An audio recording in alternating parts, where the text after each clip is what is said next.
big LOTTI gang, what's good? We're coming back with day 4 of our prep for preseason series. Today we got an explosive leg day on the workout plan, and I'm not gonna hold you. Got a little retwist, so we're gonna be rocking the do-rag for a little bit. Feeling alright, you know, I needed a little bit of a confidence boost because the fatigue is starting to set in throughout the week, but y'all know how we do. Look good, feel good, work good, and then we elite on the court, you know what I'm saying? Getting ready to get some breakfast in my system before we head over to the gym. Like I said, explosive leg day. We're gonna keep the breakfast semi-light. We're just gonna go with some overnight oats. And do I wanna make bacon? Greek yogurt, and I think we're gonna throw a little bit of turkey sausage in there too. I'm gonna show y'all what the breakfast looking like, and then I'm gonna meet y'all in the gym. Let's get it.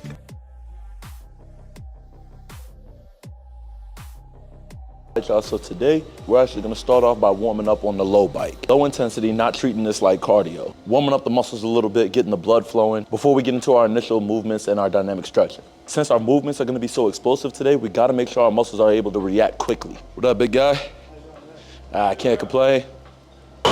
Okay, starting to get a little sweat going on under this. Now, if you don't know why we start off our leg days with seated hamstring curls, I'll just run the clip for y'all. Even though this is a quad-focused leg day, we're starting off by warming up with some seated hamstring curls. For all my athletes with knee pain, this is gonna make you feel way better before we get into our squatting motion. Not only is this helping us get the blood flow into our lower half, but the hamstring also crosses your hips and your knees, acting as a stabilization muscle during the squatting movement. Now, we're also throwing in a little dynamic stretching to activate the nervous system and the muscles. Remember, dynamic stretching is supposed to be done before the workout. That's what warms up your muscles and gets them ready to react. Static stretching should be done after because that's what relaxes your muscles. Throw in an isometric to get the blood flowing around the knee itself and strengthen the tendons a little bit. Bye-bye knee pain. Then again, back to the dynamic stretches.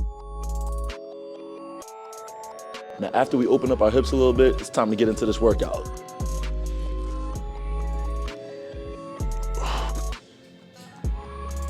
Now that we're done with the warm-up, y'all can actually see the gym fit for today. We got the Gymshark Power Wash shorts on, Gymshark crop hoodie, along with the Nike Metcon 7s on for today. I see a lot of y'all hating on the crop tops in my comment section, but it's all good, bro. I've been rocking these for a long time now, bro. When you work for abs like these, ain't no reason to hide them. Your mom likes the crop top. I'm just playing.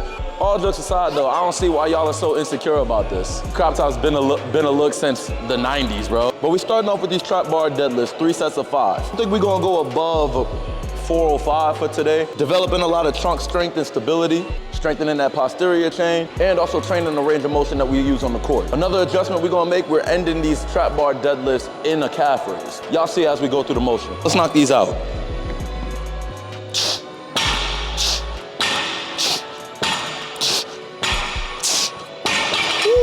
Now we're moving up to 335 on another set of 5 reps. Slight work, baby, you got this.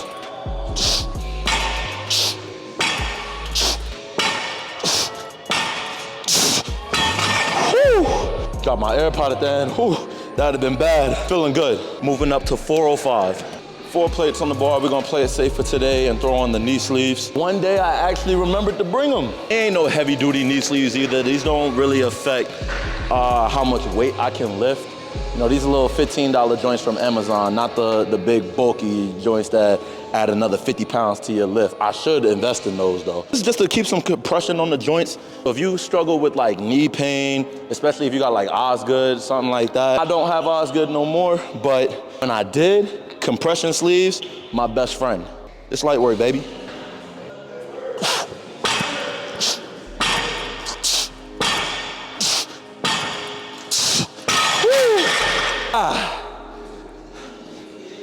Good work, good work. Good thing I put the knee sleeves on now too, especially what we're gonna do next. We're gonna drop the weight down, all the way down to 135. Throwing a little French contrast training, and we're gonna do 2 sets of 5 pogo hops with the trap bar. Y'all, we getting explosive today. If you ask me, the worst part about the workout is racking the weights. This is where my rest comes in all honesty. Usually we don't take too much time on rest between sets. On a day like today, a little bit more lenient with it because we're moving so much weight, focusing on being explosive rather than training through fatigue, as I usually say. It's always a factor. We're always training through fatigue. For today, there's more of that long-term fatigue from lingering from the other workouts. Oh, this is easy.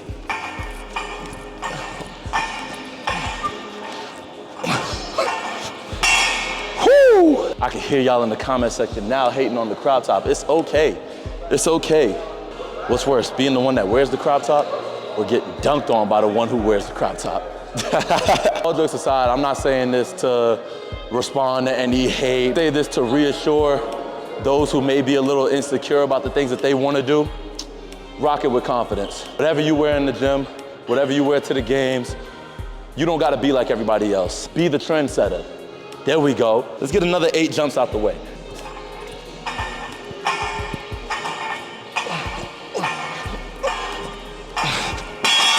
Woo! Next up on today's routine, we got RDLs into power clean. 3 sets of them, 5, 3, then 1. I'm not gonna go above 205 for today. My max on power clean is about 245, nothing too crazy. No football player, I ain't no bodybuilder, and I damn sure ain't no power lifter. I'm a basketball player that picks up heavy stuff. Say RDLs into power cleans. This is where we're mixing kind of the full range of motion lifts with being as explosive as possible. With the bar up, go all the way down into an RDL, and as the weight is getting ready to touch the floor, right as it touches the floor, explode up into the power clean, capitalizing off of all 3 points of extension, and then catch the bar in a full front squat and explode back up. That's 1 rep. This lightweight, baby.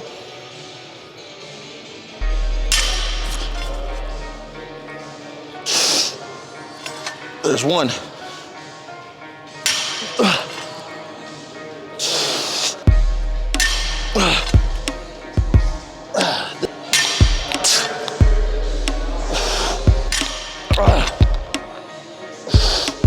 There's 5. Getting a real good sweat in today. Getting a real good sweat so far. Put some chalk on. You wanna be different, you gotta work different. No days off. There is no tomorrow. Just spamming motivational quotes so I can get through the workout. Oh man, let me stop joking around. Come on, B. Let's go. Cleaner rep on that. No pun intended. That's better. That's better.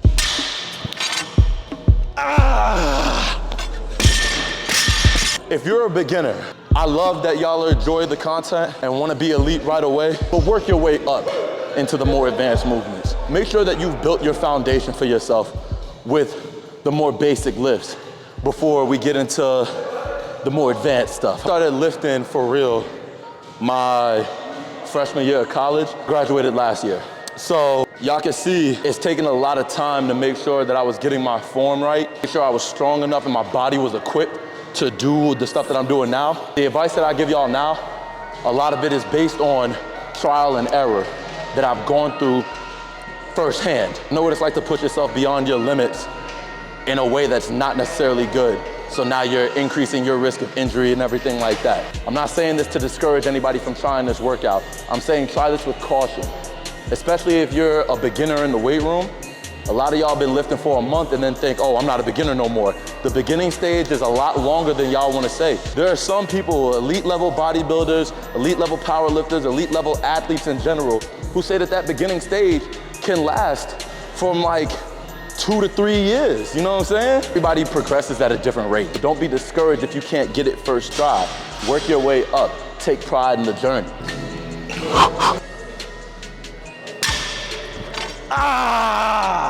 Yup. Now, loading up the bar for quarter squats. 3 sets of 5, starting off with 495.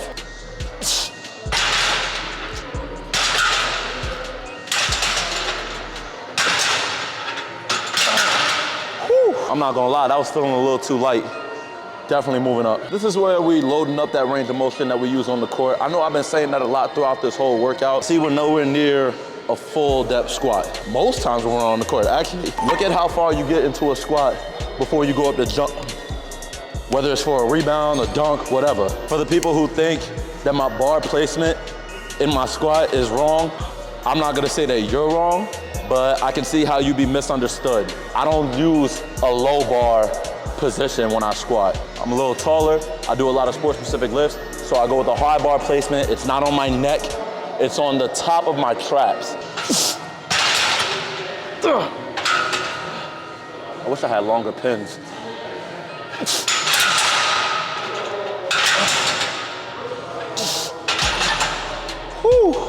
I'll be feeling like a cartoon character because the bar starts to bend. Oh man, yeah, 6 plates. I'm feeling a good jump. I'm feeling a big jump. We going up to 7. 5 of them, let's get it.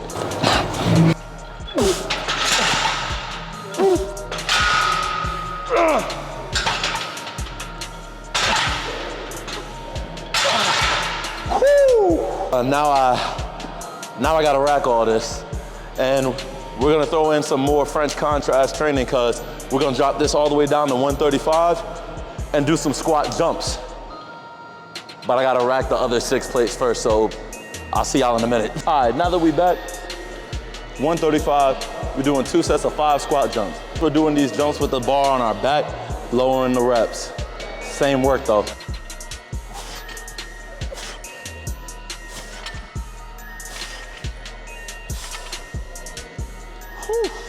On to the next. Y'all follow the workout page, y'all saw that I already talked about the benefits of the Landmine setup. I'm the clip for y'all who don't, but y'all need to change that. We're doing a split stance, explosive squat into a press, 2 sets of 6 each side. It'll make more sense once you see the movement to go along with it. We're reintroducing a piece of equipment that y'all are gonna see me use more often, the Landmine. Obviously, you can tell we're gonna be going into more sport-specific movements. Now, for all my hoopers, the Landmine itself actually teaches athletes how to effectively transfer power from your lower to your upper half of your body, while also improving trunk strength and stability. Trunk being core, back, the posterior chain.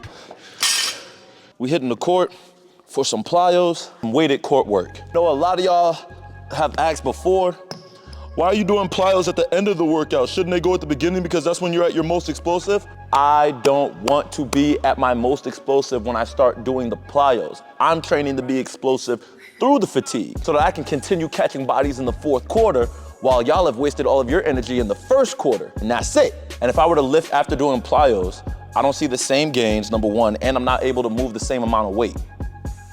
So there's your answer. Today, this is actually our last workout of the day. 2-a-days are done. Spam those early in the week, Monday through Wednesday. Top of that, tomorrow is actually our last day in the weight room. We're still going to be working out, it's just our last day strength training. Be in the weight room again on Saturday, strictly for mobility and a little bit of cardio. So instead of the second workout, I'm actually gonna show y'all the stretch routine that I go through after my workout. Since this is my last workout of the day, I might as well show y'all on camera after we get back to the crib while it's still early in the day.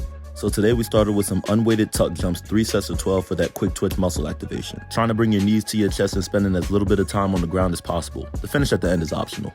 Then we threw on the weighted vest and got into our coast-to-coast finishes. I've explained this beforehand, and I'm gonna run the clip for y'all right now. I may not have always been this size, but my athleticism and my ball control has always given me the advantage on fast breaks and in transition situations. But I'm not making this video to brag on myself. I'm showing you that this didn't happen by accident. This is a drill that I've been using since high school, and to this day it still helps me with ball handling at a high speed, timing my moves downhill, reading the floor in transition, and obviously overall conditioning and athleticism. The drill starts with you jumping as high as you can for a rebound. Once you land, your eyes should immediately go up the floor to scan your different options and see how the defense is setting up. Now for the purpose of this drill, we're immediately going into what we call a bust out dribble, throwing the ball out to allow you to cover as much space as possible on your initial dribble. On this rep, you can see I stayed in the middle of the floor to avoid the trap areas on the sideline. I used the objects on the floor to time my moves getting downhill, but that's a different video in itself. I should have sat further into that tween cross, but the fatigue was getting the best of me and that vest was heavy. Then I switched up my finishes. Now, not to sound cocky, but this is a big reason why I look like this in transition. Able to make reads through gaps and also use my raw speed to blow past defenders.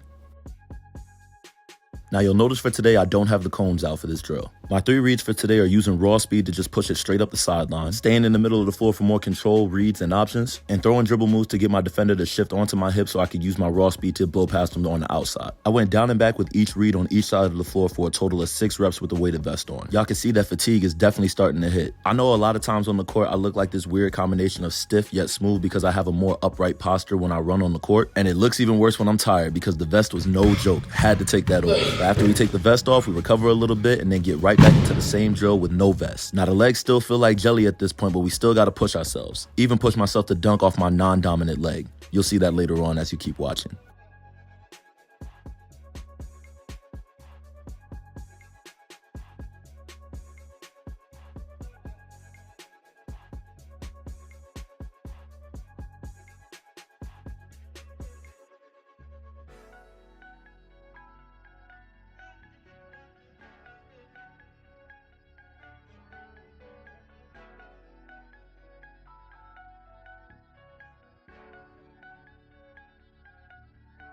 And you know how we finish every court session, at that free throw line. Now, once we left, I went home, showered, and got straight into my stretch routine. Y'all see Russell trying to get some camera time too. Now here I try to hold each stretch for about 10 to 15 seconds. Feel free to watch to the end or save this video so you can keep coming back for the whole stretch routine. I don't really have anything else to say, so after y'all see the stretch routine, it's gonna be the end of the video. I appreciate the support that y'all are showing the series so far, and I'm hoping that y'all are seeing benefits if you're trying it for yourself at home. Make sure you like, comment, and subscribe so you can come back for the next day. Big Lotti gang, 4's up, we out.